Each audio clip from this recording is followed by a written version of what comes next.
Welcome to Worldbuilding Films, where we analyze the worlds, settings, and rules of films and TV shows to see if they work, if they don't, and if not, how they could be improved to enhance their stories. Today, we're talking about one of the most popular horror franchises in the past few years, A Quiet Place. A quote-unquote low-budget horror film from 2018, which became a huge success, spawned a sequel in 2021 because money, and is supposedly getting a spin-off. Although, while most people did enjoy it, it's not without flaws, seeing as there are certain choices the characters made to survive in this new world they inhabit that don't always make sense or are inconsistent. Before we start, I should also point out that it's not exactly clear as to what actually is the full origin of the creatures in the film. We only get a few snippets here and there, and while some things are clarified in the sequel, most of the information we get is outside the context of the franchise from the filmmakers themselves, and honestly, it doesn't feel complete yet to me. So for this review, tempted as I am to speculate on all the ways these creatures could function, I find it best to just wait for this supposed spin-off to come out and get some more context.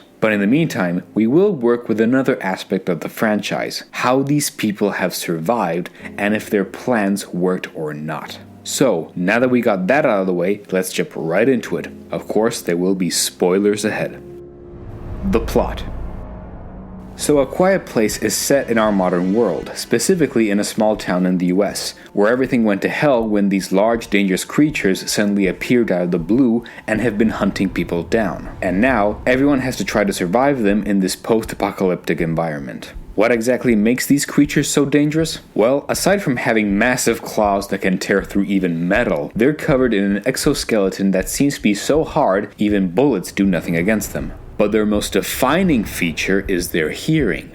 They have no eyes whatsoever, but flaps can open at the top of their head, revealing extremely large and sensitive eardrums, which can pick up on almost any sound at all, and so they quote-unquote hunt via that. This means that all the survivors are forced to live in a world where they can never make a single sound ever again, lest they immediately be attacked by these monsters. In part 1, we follow the Abbott family, made up by the father Lee, the mother Evelyn, and their kids Marcus, Bo, whom they lost to the creatures about 1 year prior, and Regan. Regan is actually sort of the protagonist of this franchise because she happens to also be deaf and played by a deaf actress, good on you Hollywood, although in this world, being deaf is an enormous problem since she can't fully be aware of what noises she might accidentally cause. This family must thus survive in this dangerous world while living in a farmhouse modified to be soundproof. All the while, Evelyn happens to be pregnant and is due in not too long, an unintentional impending doom, seeing as the baby, as well as the labor itself, might cause fatal noise. The solution to killing these creatures comes towards the end of part 1, where a faulting hearing aid Lee made for Regan ends up creating a high-pitched sound that disturbs the creatures, enough to open up the flaps on their head, leaving an exposed area to shoot and kill them for good. And with this new information, it's up to the survivors to put the world back together. Very nice. In part 2, we start off with a prequel scene, look, it makes more sense if you watch it, showing us the first day of the creature's arrival, and it's confirmed that they came down via a meteor, so yes, it seems they are indeed aliens. After that intro, we fast forward to the Abbotts exactly where we left them in part 1, with what's left of the family forced to venture off into the big wide world where they stumble upon a character named Emmett. He informs the family that there's been a signal coming from somewhere off the coast, and Regan decides to go there hoping to amplify the signal of her hearing aid so it would disrupt all the other creatures and the rest of the, well, however far this signal can reach. We'll get to that. After they leave on their mission, Emmett and Regan discover that there's been a whole town of people who have been living well enough on an island off the coast, free to make whatever sound they want because the creatures can't actually swim and reach them. Until one of them accidentally gets on a boat which ends up on that island and even these folks are in peril. And now, Regan has to reach the radio tower to broadcast her signal and weaken all the creatures. Okay, so this was a very, very broad summary of the plot of 2 whole films. I would have gone longer, but we'd be here all day, so I'll address them if needed as we go along. In fact, this time we can start off here. The survival methods. So ever since these things arrived on Earth, humanity has tried to adapt in various ways to avoid making sound, and thus avoid being spotted. For the most part, civilization as it once was doesn't exist anymore. No cars, no services, no nothing. It's every man and woman for themselves. They don't even seem to interact with one another anymore either. The only sign of that being when they light up fires from high altitudes just to show signs of life. And yes, you're thinking what I'm thinking.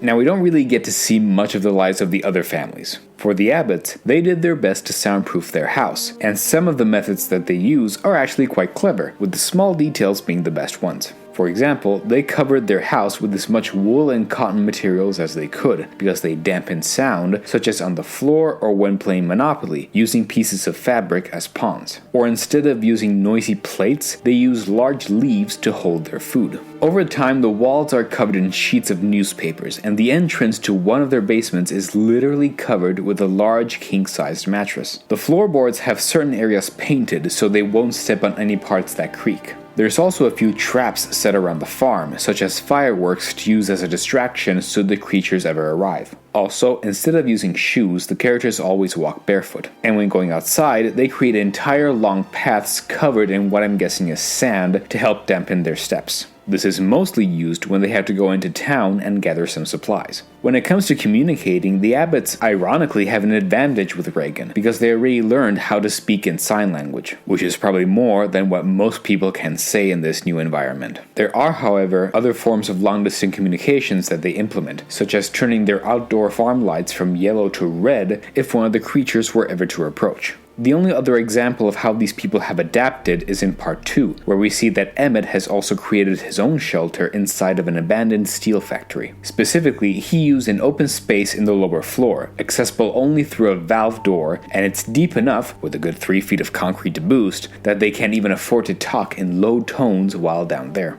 Alright, these are all really cool ideas, but they sort of all suffer from the same problem. How the hell did they ever manage to even gather or produce all these resources? Let me explain. Food. So while the Abbotts are the only ones we follow in detail, it seems like any existing family in this world would survive exclusively by returning to a rudimentary lifestyle, working on farms and growing their own food and such. It's the only way they could possibly survive long term, seeing as grocery stores will eventually run out of food supply, assuming food won't immediately go bad to begin with without refrigeration, and no one is going in to come and stock them back up. The problem is, once those supply stores end, I can't see them survive on much else. Why? Well, even assuming enough people manage to find enough land to convert into a farm to work and survive off of, how can they even work if they can't make any sound? They certainly can't use cars, trucks, or anything like that because the engines will immediately cause noise and attract these alien creatures. Okay, so if they can't use machinery, they can use tools, right? Good old hand labor, like in the good old days. Wrong. Because yes, as much as we have survived for basically eons on this planet by working off the land with agriculture, we never once in all our evolution or history had to do so without making a single noise or sound. When you use tools like shovels, pickaxes, etc. to farm, there are inevitably going to be large metal surfaces disrupting the ground. This causes noise, and the hearing of these creatures is incredibly sensitive. They could pinpoint the simplest sound inside of a building even from really far away, even if the amount of this sensitivity is inconsistent, but we'll get to that another time. So if a farmer starts working on the land, they're doomed. At best, they'd have to work extremely carefully and with painful slowness just to be able to keep it hush. But at that point, it's useless. The labor will be so poor, I expect they won't be able to grow anything more than the amount you can stash in a balcony, which is barely enough for a single person to survive off of for what's supposed to be several years at least, since these people have no guarantee whatsoever when or if their nightmare will ever end, much less for an entire family. Sure, they can survive off of water if they're lucky to have a stream nearby, but that's the most they can hope for. And no, surviving on most meats will be almost exclusively out of the question, for 3 simple reasons. 1, they can't farm animals, because the animals won't know they have to keep quiet, and eventually they'll make some sound that will mean being hunted down. 2, they can't hunt animals, because any weapon they use will cause noise, be it from a gun or even from a bow and arrow. Hell, even if they do happen to catch an animal they can eat, unless they kill it in an actual instant, it will fight for its life to survive, or let out a loud screech, growl, whatever, and then it's time for an alien visit. And 3, well, there will be almost no animals left in general. If these creatures kill and destroy anything that makes sound, and if they really are this fast and this strong and indestructible, you'll bet that any cat, dog, cow, fox, badger, squirrel, or just about anything on the ground is doomed to be killed on the spot, because they won't know they need to be quiet. Plus, even if the corpses will be up for the taking after they're attacked, there's only so much they could last for before they rot and it can't be ingested. And as established, refrigeration isn't an option anymore. They can't even preserve them in salt like we did in the past, because at this point, where do you even find that much salt? Salted pork. The only survivors would be a few birds because they'd be too high up in the sky to reach, but unless they find really high mountain tops, they're bound to have their nests and their trees knocked down as well. These creatures do tear through metal after all, so wood wouldn't be a problem. Heck, now that I think of it, I wouldn't be surprised if these aliens would just cut down all the forest because they'd be triggered by every single leaf blowing in the wind. And you think we screw up the environment, wait till you get a load of the semi-gorgon over here. Honestly, the only other option left seems to be fish from that stream in the movie, since the rushing water is enough to cover at least a little bit of sound and fish won't shriek. Although, and I might be wrong, I'm not sure if there will be enough to feed an entire family year-round, especially if other families will require the same around the area. Otherwise, there's, well, insects.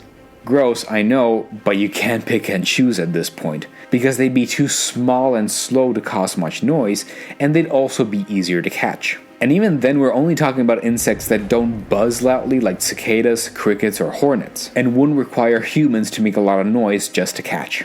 All of this not to mention that not only they'll have a hard time growing food, much less an entire silo of corn. Even assuming it was all there before the invasion, I'm pretty sure it would have spoiled by now. So yeah, in the long run, it seems like humanity is going to have a really hard time as soon as their own regular food supplies run out. Not necessarily because we're too lazy to farm, but because even farming itself would become too high a risk. Unless they resort to cannibalism. Newspapers.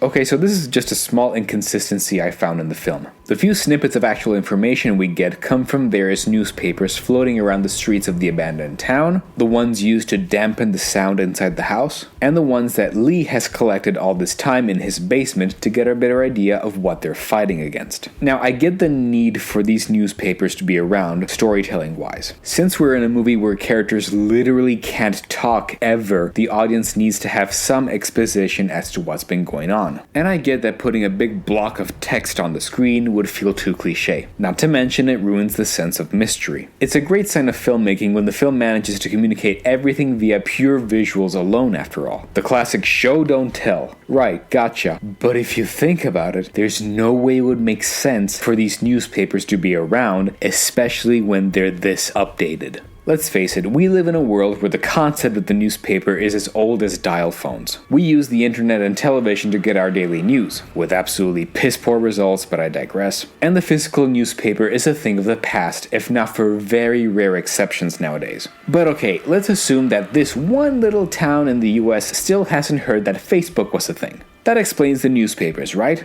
It would if they weren't updated. Think of how quickly the invasion of these aliens happened. Sure, we're using this town as our main reference, but in part 2, it took maybe 30 minutes in real time, if we ignore the film's editing, for the aliens to arrive from their crashed meteor to start playing piñata with humans. From there on, it's just chaos. These aliens are virtually unstoppable. The moment they enter your area, they're there to stay, and you're not safe anymore. As was the case for the island in part 2, and from there on, silence is the law. So how the hell did these newspapers ever arrive with these updated infos? I mean, look, they're talking about how they can hear you, or Shanghai death toll, or it's sound, stay silent, stay alive. How in the world would they have had the time to gather enough data or even testing and proof for this, then bring it to the headquarters of the major news networks, then wait for them to be edited properly, then print them, then put them in trucks, and finally distribute them for miles and miles across the country? And that's not counting overnight delays or something. Again, these aliens attacked immediately. They gave no warning and time to prepare. And no, we can't even give the excuse that, for example, the US was one of the last countries to be hit.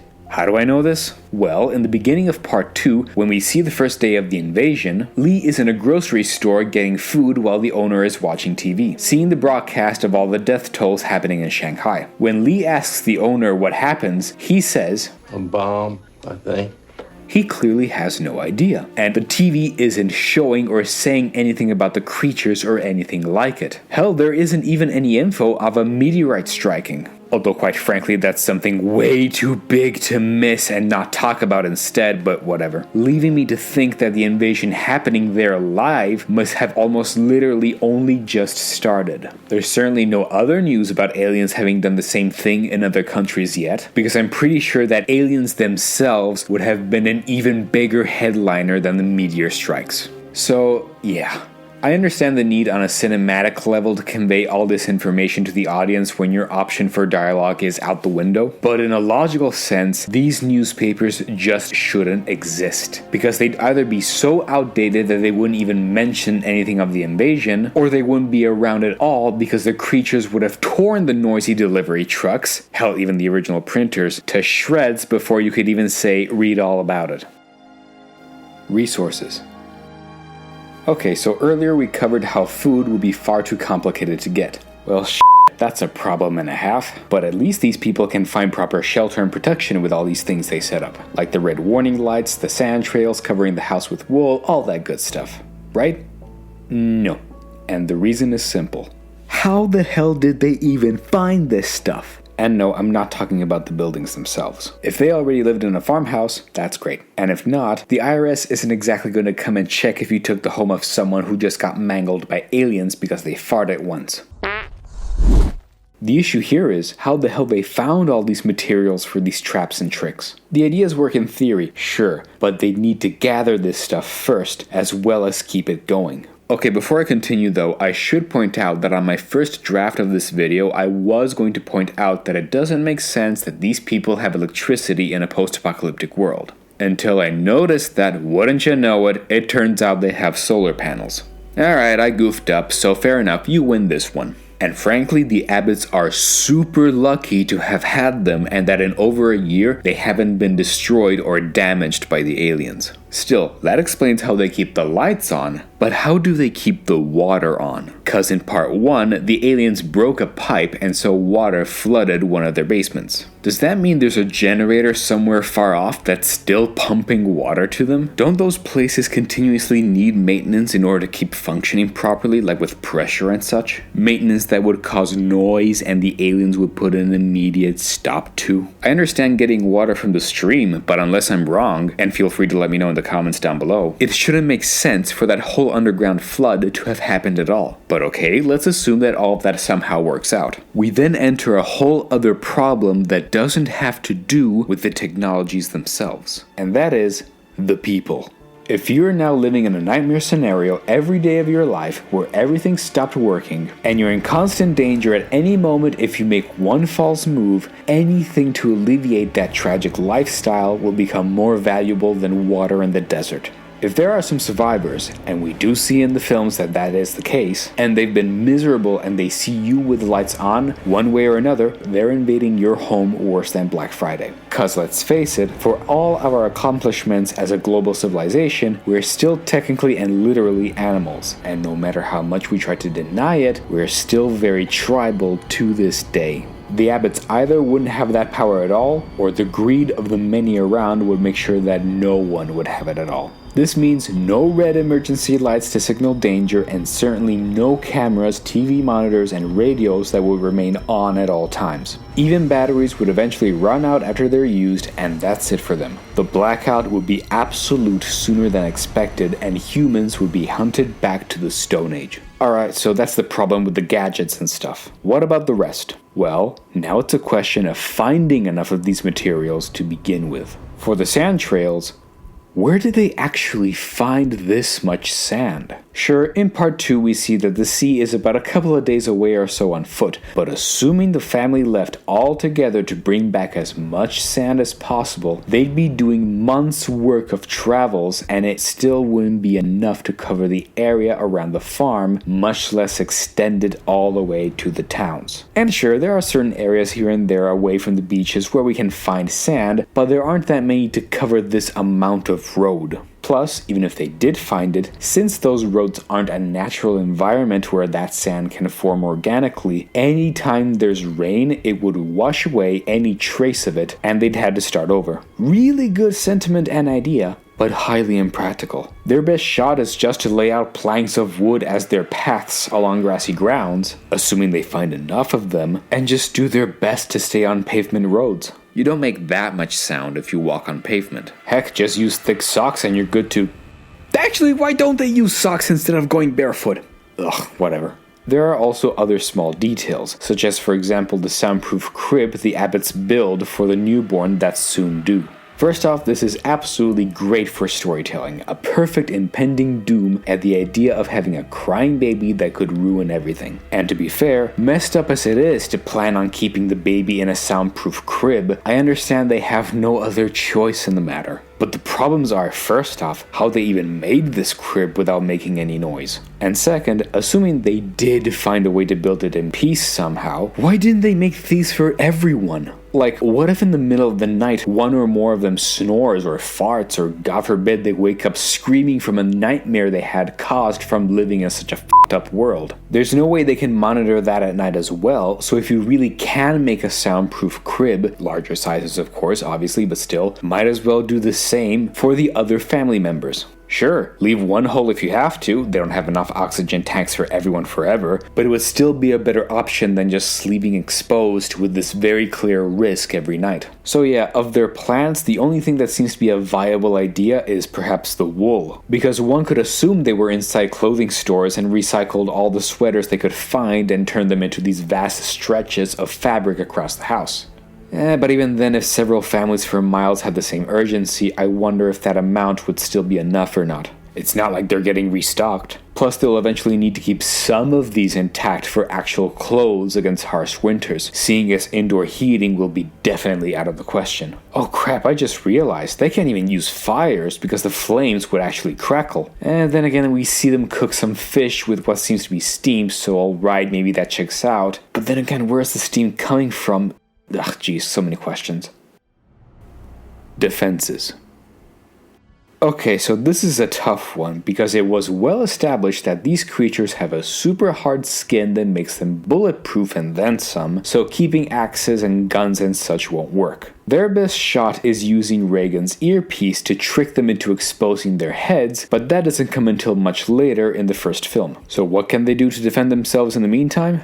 Well, nothing unless you want to nuke the planet. I don't even think tanks would manage it. Not because tanks aren't powerful enough, but because the aliens invade so quickly and over so much of the world that no army on the planet would have enough time to even react. Plus, again, these things are super fast. Faster than what the tanks can aim at. They're defenseless against them. If they weren't, there wouldn't be that much narrative tension after all. But there is one thing, and only one thing, that is an available option before they discover their main weakness at the end. Draw them away. Now, they sort of have something like this in part 1 with the fireworks, and they can work for like 10 minutes.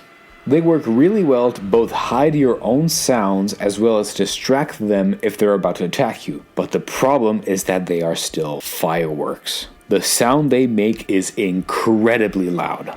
They won't just grab the attention of the aliens nearby, but all the aliens that are around for miles and miles. Again, their hearing is super sensitive after all. This is really bad because you just end up luring an entire swarm of them towards the farm just to get rid of a couple that are right in your face. A better solution is done by Emmett in part 2, where he sets up wires connected to the glass bottles that'll clink noisily if you trip on them. Much better idea, especially to fend off unwanted people. The problem is, It's still a sound source that's near your own new dump of a home, and you want to keep these suckers away from you. It would thus have been best to put these traps much further away, like hundreds of feet from the factory, so if the aliens did arrive, they'd be more focused on the outer perimeter. Sure, Emmett would have to either supply more bottles, which again would run out eventually, but whatever, or devise some other kinds of noisy traps, because the aliens would just shred them into pieces every time, but at least it would be something.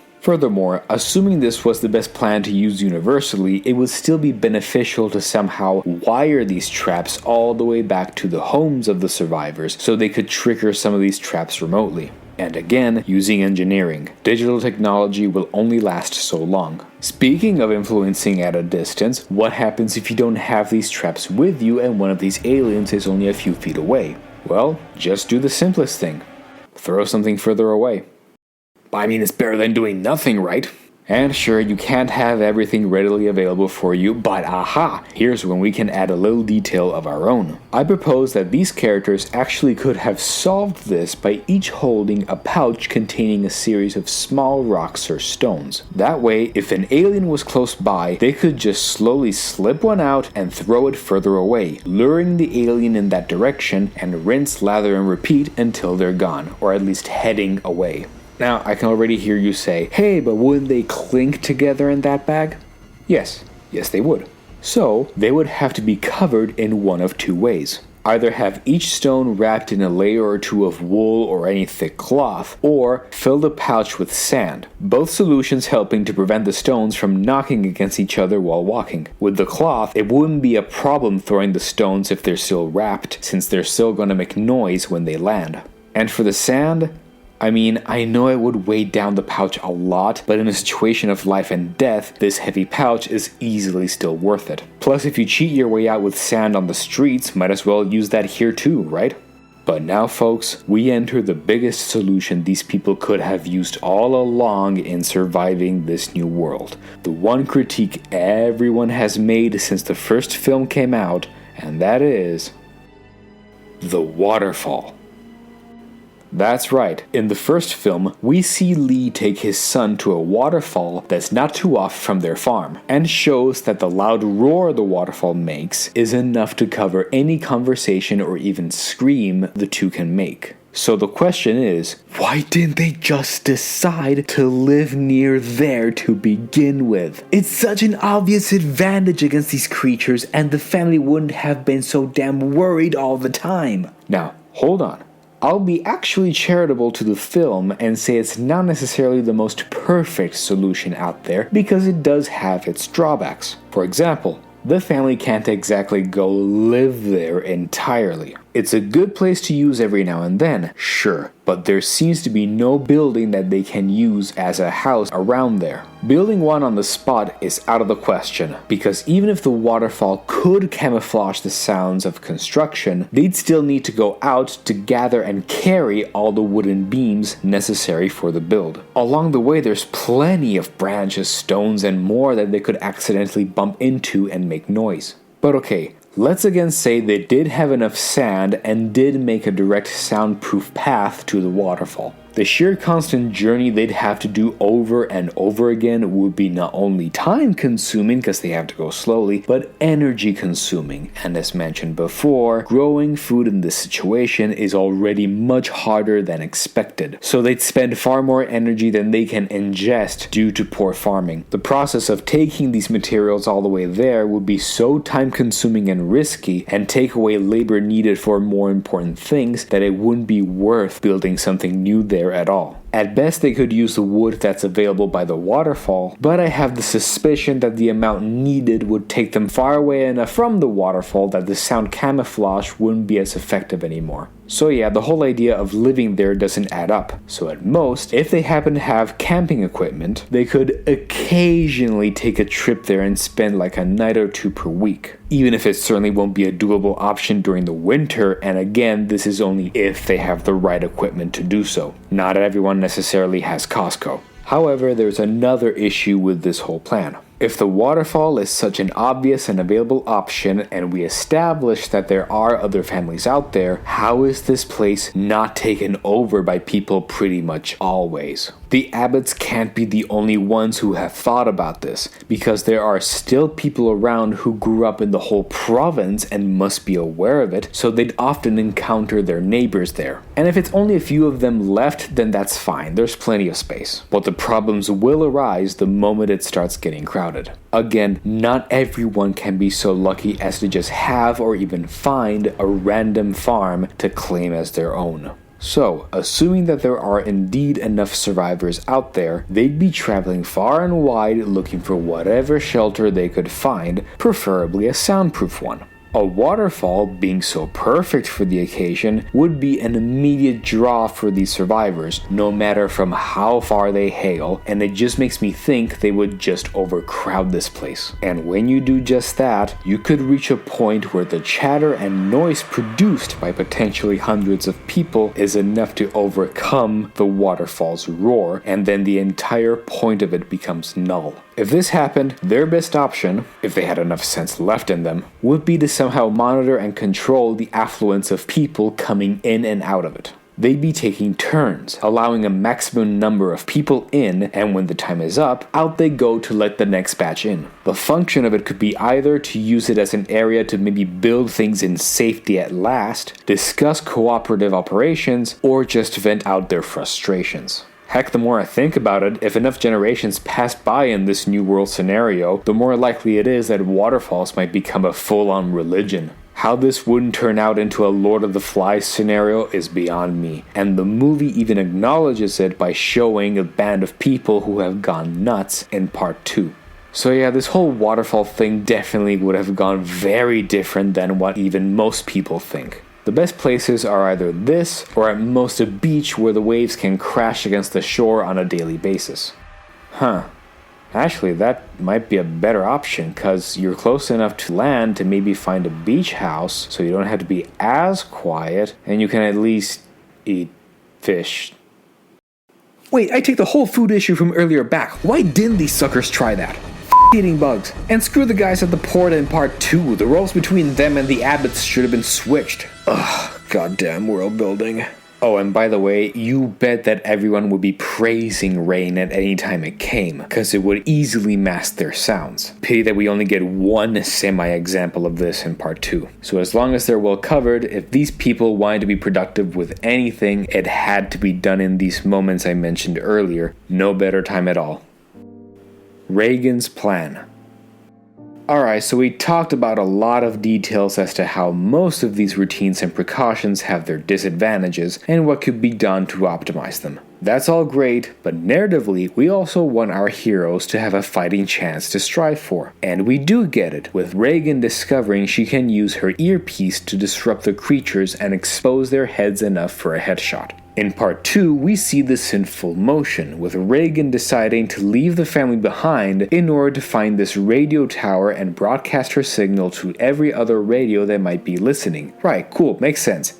Except her plan hinges on broadcasting this sound to every radio when no one will be listening to radios. Again, even assuming there's still enough power or batteries for everyone to keep having a radio for well over a year now, everyone is trying their best to keep as quiet as they can, eliminating every sound possible. Why would they be listening to radios? Sure, some would actually be on the lookout for survivors like Lee was, and even Emmett before he gave up hope. But they're doing it super carefully, possibly with headphones so as not to make any actual sound in the open. And while the aliens have really good hearing, I'm not sure if the frequency coming out of a pair of headphones would be enough. They need to be shot out of proper speakers, right? And I'll cut Regan some slack. Maybe her plan was to first have someone like Emmett actually speak properly into the microphone, warning everyone about what they're about to do and why, so they know it's not just some random noise. But seeing as one of the aliens interrupts their plans, that strategy went out the window, since she is now in a rush and they can't afford to draw more attention from the alien. Every second counts. But okay, maybe she would have warned after this, right? Sure, that's fair, I'll give her that. if the radio station was able to broadcast far enough. Because radio stations usually have a range of about 30 to 40 miles or 50 to 60 kilometers. Even less so in this case considering the tower is on an island offshore. At best, she'd be warning only a handful of people, and that's if the creatures don't attack those victims first after having heard some general radio disturbance. In fact, okay, I said I wouldn't be talking about the creatures much this time, but this one thing needs to be pointed out. Whenever they approach, for some reason electricity fluctuates, as we see with the light bulbs. If your plan really is to transmit this signal to all radios, what if the radios themselves don't work as well as they should because of the presence of these aliens? Which, come to think of it, wouldn't that have been a plot hole when Regan did this at the end of part 1? Well, okay, whatever. So what? All of this was for nothing? Kind of. But it could have worked if Regan had done one simple thing instead. Put it all in writing. And no, I don't mean send letters. No. I mean, she started doing a campaign where every few miles she put up a notice with all the necessary information. How an earpiece blasting a certain frequency was a weakness to the aliens and how they could be shot afterwards. Writing doesn't cause much sound if you do it slow enough. And she could technically do it on any surface. Billboards, walls, trains, whatever. Which makes me wonder why these people didn't write more to communicate since most don't know sign language, but whatever. Using any dark liquid as ink. Hell, even blood from mangled animals would do the trick, and at most write it somewhere where the rain won't wash everything away. And if Regan and her family decided to just tour as much of the country as they could, word would spread out, slowly but surely, until the plan could actually be put into motion. Not like the aliens can read after all. Anyway folks, these are my general thoughts on these films as of now. I actually have a lot more to say, mainly on these aliens themselves and how they function, but as mentioned before, it feels like they're working on revealing some more details in this spin-off they're supposedly filming, so I'll wait until we'll have more details before diving into this franchise. If not, I might do it anyway. And I hope that they do a good job, because honestly, as much as these two films so far have a bunch of problems, the sheer concept behind is still a brilliant one and should be explored more carefully. Just please involve the original writers next time, or at least consult them just to say you tried. Anyway, that's all for today, folks. What do you think? Am I right? Am I wrong? Am I talking out of my ass? Maybe. Let me know in the comments down below. Feel free to like, share, and subscribe. Please consider subscribing to my Patreon to help support what I do here. And if there's any other franchise whose world building you'd like analyzed, let me know. Until next time, keep building worlds.